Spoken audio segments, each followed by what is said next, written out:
لیکن اس کے علاوہ معین شخص ہوگا دجال.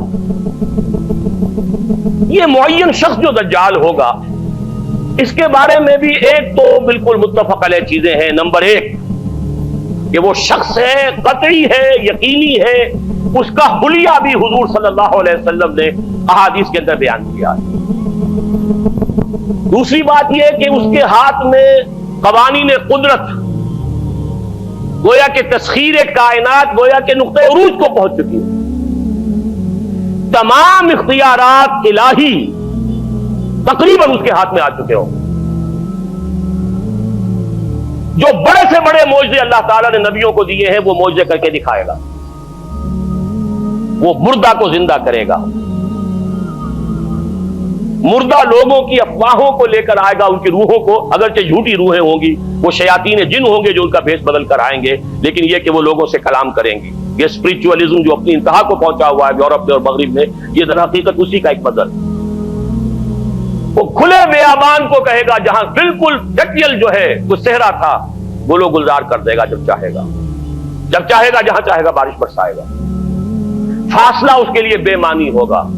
اس کی سواری وہ ہوگی کہ جس کے دونوں کانوں کے درمیان فاصلہ 80 ہاتھ کا ہوگا. یہ سارے جو آج آپ کی اس ٹیکنالوجی کی جو انتہا جا رہی ہے اور جدھر جا رہی ہے، اس کو اچھی طرح سمجھ لیجیے. آج سے 100 سال پہلے شاید انسان ان چیزوں کا تصور نہ کر سکتا. وہ کوئی سواری ایسی بھی ہو سکتی ہے جس کے دو کانوں کے درمیان کا فاصلہ جو ہے وہ 80 ہاتھ کا ہو. آپ کے یہ سارے جیٹس جو ہیں وہ کیا ہیں؟ ان کے ریڈارز جو لگے ہوئے ہیں، دونوں کان ہیں ان کے. اس کا ایک قدم اگر مدینے میں ہوگا تو دوسرا بیت المقدس میں ہوگا. اس کی آواز پوری دنیا میں سنی جائے گی. سنی جا رہی ہے کہ نہیں؟ یہ ساری قدرت، ساری قوتیں، تسخیر کائنات کلیتاً ایک آدمی کو چیر کر دو ٹکڑے کرے گا، دونوں ٹکڑوں کو علیحدہ کرے گا، ان کے درمیان چلے گا اور پھر ان دونوں کو جوڑے گا اور کھڑا کر دے گا. احادیث میں ساری موجود ہے. سرجری جدھر جا رہی ہے کوئی عجب نہیں کہ وہاں تک آدمی پہنچ جائے. فریز کر کے تو یہ معاملہ اب ہو ہی سکتا ہے، لیکن یہ کہ ابھی اگلا اور قدم کیا ہوگا کچھ نہیں کہہ سکتے. یہ چیزیں تو ہے متفق علیہ.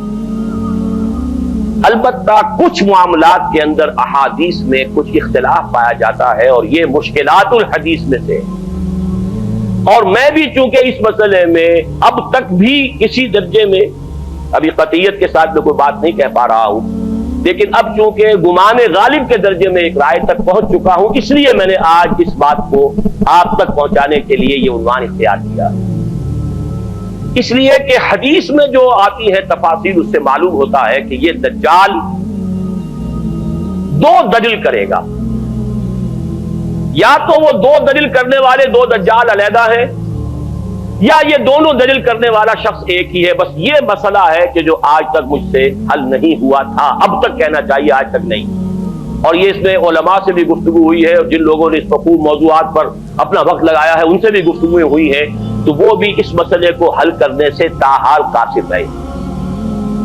لیکن یہ کہ اب میری رائے یہ ہے کہ یہ دو شخص ہیں علیحدہ علیحدہ، واللہ عالم. لیکن ایک رائے تک میں پہنچ چکا ہوں، اس لیے وہ رائے آپ کے سامنے رکھ رہا ہوں، اور آپ کے ذریعے سے وہ آگے بھی پھیلے گی تو اہل علم کے ساتھ جو ہے اس معاملے کے اندر تبادلہ خیالات کی نوبت آئے گی انشاءاللہ. لیکن یہ کہ اس میں یہ بات قطعی اور یقینی ہے کہ اس طرح کا ایک شخص پیدا ہوگا. البتہ یہ کہ آیا وہ دو ہوں گے دو مختلف اوقات میں، یا ایک ہی ہوگا ایک ہی وقت میں، صرف اس میں اختلاف ہے. میرے نزدیک وہ دو ہوں گے. ایک وہ شخص جو جھوٹا مسیح ہونے کا دعویٰ کرے، المسیح الدجال. جیسے حضور نے فرمایا میری امت میں 30 دجال اٹھیں گے جو نبی کا دعویٰ کریں گے، جن میں سے 5-6 تو حضور کے اپنے زمانے میں اور آپ سے متصل اٹھ پڑے ہوئے تھے. بعد میں محمد علی باب ہو، بہاء اللہ ہو، قادیانی اور کہاں کون اٹھے ہوں گے واللہ عالم. اسی طریقے سے ایک شخص مسیح ہونے کا دعویٰ کر کے کھڑا ہوگا، یہودی ہوگا. یہ ہے اصل میں وہ شے. اور اس میں جو ان دونوں شخصیتوں کے مابین اگر کوئی ذرا سا اگر ابہام رہا ہے تو میں ایک حدیث بھی نوٹ کر کے لایا تھا، حضرت عبادہ ابن صامت رضی اللہ تعالی عنہ سے ہے، عن رسول اللہ ہے، انی حدثتکم عن الدجال حتی خشیت اللہ تعقلوا. میں نے تمہیں دجال کے بارے میں بہت سی باتیں بتائی ہیں تو مجھے یہ گمان ہوا کہ شاید تم اسے سمجھ نہ پاؤ. یہ اندیشہ خود حضور صلی اللہ علیہ وسلم کو ہوا ہے اور یہ سنن ابی داؤد کی روایت ہے۔ بہرحال میں جو کچھ عرض کر رہا ہوں کہ میں اس رائے تک پہنچا ہوں کہ یہ دو علیحدہ شخصیتیں ہیں۔ ایک تو یہ ہے کہ ایک مسیح الدجال کھڑا ہوگا یہ ایک دعویٰ کر کے کہ میں مسیح ہوں، کیونکہ اس کا زمانہ بالکل قریب آ چکا، اس لیے میں آپ کو اس کے بارے میں خبردار کر رہا ہوں۔ دوسرا جو مسیح جس کی شخصیت مسیح دجال کی آتی ہے، دجال اکبر، میں صرف اشارہ کروں گا، پھر کبھی انشاءاللہ اس موضوع پر تفصیل سے گفتگو ہوگی، وہ میرے نزدیک بالکل قریب قیامت کی ایک علامت ہے۔ جو خدائی کا دعویٰ کرے وہ جھوٹا خدا ہوگا، یہ جھوٹا مسیح ہوگا، المسیح الدجال۔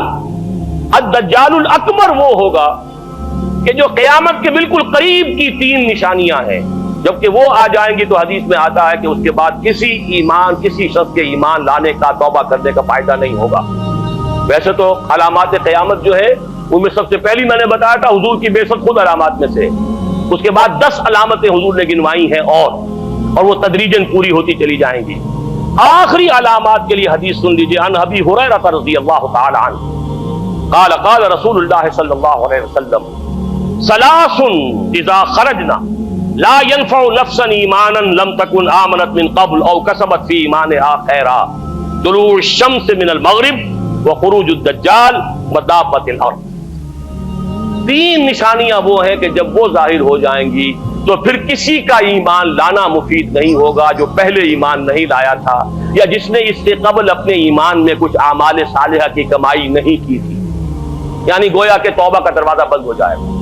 جیسے جب موت کے آثار شروع ہو جاتے ہیں تو توبہ کا دروازہ انسان کے لیے بند، اب جب موت کے آثار شروع ہو گئے اب توبہ کرنا فائدہ نہیں، اس سے پہلے توبہ کا دروازہ کھلا ہوا، معلوم یغرغر، جبکہ وہ موت کے آثار شروع ہو جاتے ہیں، گھنگرو بولنا شروع ہو جاتا ہے، معلوم ہوتا ہے کہ اب جا رہا ہے، اب توبہ بیکار۔ اسی طریقے سے پوری نوع انسانی کے لیے توبہ کا دروازہ بند ہوگا ایک وقت میں آ کر کہ اب کسی کے لیے توبہ نہیں، ایمان نہیں، اور اس کے لیے 3 علامتیں بیان ہوئی ہیں، یہ بھی مسلم شریف کی روایت ہے۔